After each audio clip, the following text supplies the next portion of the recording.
ये कहानी है जब अकबर ने 30,000 हिंदुओं का बेरहमी से नरसंहार कर दिया था। बच्चे, औरतें और यहां तक कि पक्षियों को भी नहीं छोड़ा। ये दरिंदगी दिखा के आखिर वो क्या साबित करना चाह रहा था? अकबर की सच्चाई देखने के लिए कृपया वीडियो को अंत तक देखें। चित्तौड़ का तीसरा साका जौहर, जो 1568 को हुआ, भारत के इतिहास का सबसे दर्दनाक लेकिन प्रेरणादायक क्षण था। मुगल बादशाह अकबर की विशाल सेना ने चित्तौड़ को घेर लिया। अकबर की घेराबंदी के दौरान शक्ति सिंह ने अपने परिवार और राज्य के प्रति निष्ठा दिखाई और मेवाड़ को दुश्मन की योजनाओं के बारे में सचेत किया। हालांकि संसाधनों की कमी और घेराबंदी की गंभीरता को देखते हुए महाराणा उदय सिंह और युवराज प्रताप को किला छोड़ने का निर्णय लेना पड़ा। अकबर ने चित्तौड़ किले को घेरने के बाद महाराणा उदय सिंह के आत्मसमर्पण की मांग की। संदेशवाहक ने निर्भीकता से अकबर को संदेश दिया कि मेवाड़ के महाराणा कभी झुकेंगे नहीं। उन्होंने दुश्मन को चेतावनी दी, यदि युद्ध आवश्यक है तो पराजित योद्धाओं का अंतिम संस्कार सम्मान पूर्वक किया जाए। इस चुनौती ने अकबर को चौंका दिया। भारी बारूद के धमाके और भारी तोपों से हमलों के बावजूद किले की दीवारें टूटने का नाम नहीं ले रही थीं। हर रात राजपूत योद्धा दीवारों की मरम्मत करते और अपनी सुरक्षा को और मजबूत कर देते। 1567 को दक्षिणी दीवार को उड़ाने का प्रयास किया गया, लेकिन विस्फोट ने मुगल सैनिकों को ही भारी नुकसान पहुंचा दिया। अकबर ने अंततः अपनी संग्राम नामक तोप का इस्तेमाल किया और जयमल राठौर को निशाना बनाकर गंभीर रूप से घायल कर दिया। इसके बावजूद किले के भीतर का मनोबल अटूट था। इसके बाद जयमल राठौर ने सरदारों को बुलाकर परामर्श दिया कि सेना के संसाधन सीमित हैं और राशन खत्म हो रहा है। अब समय आ गया है कि द्वार खोलकर जितने अधिक से अधिक मुगलों को मारा जा सके मारा जाए और फिर अपने देवताओं के पास चला जाए। महिलाओं को निश्चित रूप से जौहर करने के लिए कहा गया, जहां विशाल लकड़ी की चिताएं जलाई जाएंगी। बच्चों और महिलाओं को आग के हवाले कर दिया जाएगा। 8,000 से अधिक महिलाओं और बच्चों ने जौहर किया। जौहर की लपटें रात में किले के हर कोने से उठने लगीं। जयमल राठौर और पत्ता चूंडावत के महलों से शुरू हुई आग ने पूरे किले को अपनी चपेट में ले लिया। जौहर के बाद राजपूत योद्धाओं ने केसरिया वस्त्र धारण किए और अंतिम युद्ध के लिए तैयार हुए। हर हर महादेव और जय एकलिंगजी के जय घोष के साथ उन्होंने किले के द्वार खोले और दुश्मनों पर अंतिम प्रहार किया। जयमल राठौर, जो गंभीर रूप से घायल थे, अपने भाई कल्ला के कंधों पर बैठकर युद्ध में शामिल हुए। दर्जनों दुश्मनों को मार गिराने के बाद जयमल राठौर वीरगति को प्राप्त हुए। उनकी मृत्यु के बाद अकबर ने उनका सिर काटकर अपनी जीत का प्रतीक बनाया। दूसरी ओर डोडिया सांदा ने अपने घुड़सवारों के साथ गंभीरी नदी के पास दुश्मनों पर कहर बरपाया। अंततः वह भी लड़ते लड़ते वीरगति को प्राप्त हुए। अकबर ने अपनी विशाल सेना के साथ मेवाड़ की अंतिम रक्षा को कुचलने के लिए 300 युद्ध हाथियों का इस्तेमाल किया, लेकिन ईसरदास चौहान ने अद्वितीय वीरता दिखाई। वह हाथी पर चढ़ गए, महावत को मार डाला और हाथी की सूंड काटते हुए ललकारा कि उनका अंतिम संदेश अकबर तक पहुंचाया जाए कि हम मर जाएंगे पर इस्लाम स्वीकार नहीं करेंगे। परंतु हाथी ने उन्हें कुचल दिया और उनका बलिदान अमर हो गया। मुगल सेना के हाथियों को बेरहमी से मारा गया।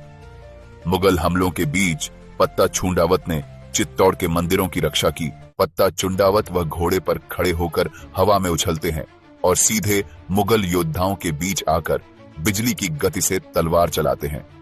एक मुगल उनके पीछे से वार करने आता है, लेकिन पत्ता चूंडावत घूमकर उसकी छाती चीर देते हैं। खून से सना फिर भी अडिग वह आगे बढ़ते हैं और एक विशाल मुगल हाथी पर चढ़ जाते हैं। हाथी के महावत को गिराकर उसे दुश्मन सेना की ओर दौड़ा देते हैं, लेकिन घायल होकर दुश्मनों के हाथों कैद हो गए।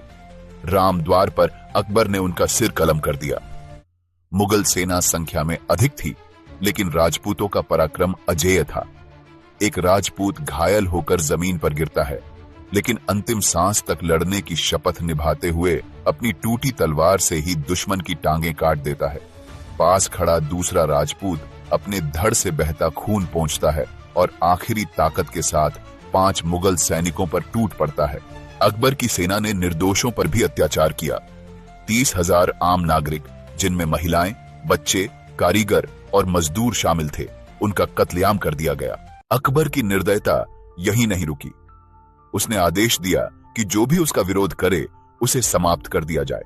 यहां तक कि किले के पक्षियों को भी मार डालने को कहा गया। जो हिंदू सरदार जैसे भगवंत दास और टोडरमल उसके साथ थे, वे भी इस क्रूरता को देखकर मौन हो गए। अकबर ने अपनी सफलता का माप इस आधार पर किया कि मारे गए हिंदुओं के गले से उतारे गए जनेऊ कितने वजन के थे। अभिलेखों में 74 मण, 1 मण 40 किलोग्राम का उल्लेख है, यानी कुल मिलाकर करीब 2980 किलोग्राम जनेऊ उस भयावह दिन मारे गए हिंदुओं से इकट्ठा किए गए थे। इन पवित्र धागों के 7.5 गट्ठर आगरा ले जाए गए ताकि यह दिखाया जा सके कि मेवाड़ पर हिंदू प्रभुत्व समाप्त कर दिया गया है। भगवान दास ने अकबर को यह सब रोकने का आग्रह किया, परंतु अकबर कत्लेआम के नशे में इतना डूब चुका था कि उसने भगवान दास को नजरअंदाज कर दिया। चित्तौड़ की इस त्रासदी के बीच कुछ राजपूत किसी तरह बच निकले। इन्हीं में ग्वालियर के राजकुमार शालिवाहन तंवर भी थे, जिन्होंने हल्दी घाटी के युद्ध में महाराणा प्रताप की मदद की। 23 फरवरी 1568 को चित्तौड़गढ़ किले पर कब्जे के बाद अकबर ने किले के भीतर मौजूद कई हिंदू और जैन मंदिरों को अपवित्र करने और ध्वस्त करने का आदेश दिया। यह मुगलों की व्यापक रणनीति का हिस्सा था, जिसके तहत वे राजपूतों के प्रतिरोध को तोड़ना और अपनी सत्ता को मजबूती से स्थापित करना चाहते थे। अकबर ने इस फतेह को इस्लाम की काफिरों पर जीत कहते हुए घोषित किया। अपनी खूनी तलवार की मदद से अकबर ने उनके मन से काफिरी के निशान मिटा दिए और उन स्थानों के मंदिरों को तथा समूचे हिंदुस्तान में मौजूद मंदिरों को नष्ट कर डाला। इस मंदिर विध्वंस का मकसद न सिर्फ मुगल सत्ता का प्रदर्शन था, बल्कि राजपूत प्रतिरोध के सांस्कृतिक एवं धार्मिक प्रतीकों को ध्वस्त कर देना भी था। ये मंदिर उस दौर में पूजा अर्चना और सांस्कृतिक धरोहर के अहम केंद्र माने जाते थे, इसलिए इनका ध्वंस क्षेत्र के धार्मिक परिदृश्य पर गहरा असर डालता था। गौरतलब है कि अकबर को अक्सर बाद के कालखंड में धार्मिक उदारता के लिए याद किया जाता है, लेकिन इसके लिए कोई बात नहीं करता। चित्तौड़गढ़ की घेराबंदी जैसी शुरुआती सैनिक कार्रवाइयों में धार्मिक असहिष्णुता और हिंसा के उदाहरण भी देखने को मिलते हैं। चित्तौड़गढ़ में मंदिरों के विध्वंस और आम लोगों के नरसंहार को भारत के इतिहास में एक गंभीर और दुखद अध्याय माना जाता है, जो अकबर के शासन की जटिल और कई बार परस्पर विरोधी प्रवृत्तियों को उजागर करता है। ये थी अकबर की असली सच्चाई, जहां बॉलीवुड की फिल्मों में अकबर को एक महान शासक के रूप में दिखाया जाता है, परंतु ये अकबर का काला सच कभी लोगों को बताया नहीं गया। इस चैनल के माध्यम से हम हर वो कहानी आप तक लेकर आएंगे जिसको हमसे छुपाया गया है और दबाया गया है। इस वीडियो को देखने के लिए धन्यवाद। मिलते हैं अगली बार। प्लीज लाइक करें, शेयर करें और सब्सक्राइब करें। जय हिंद, जय भारत।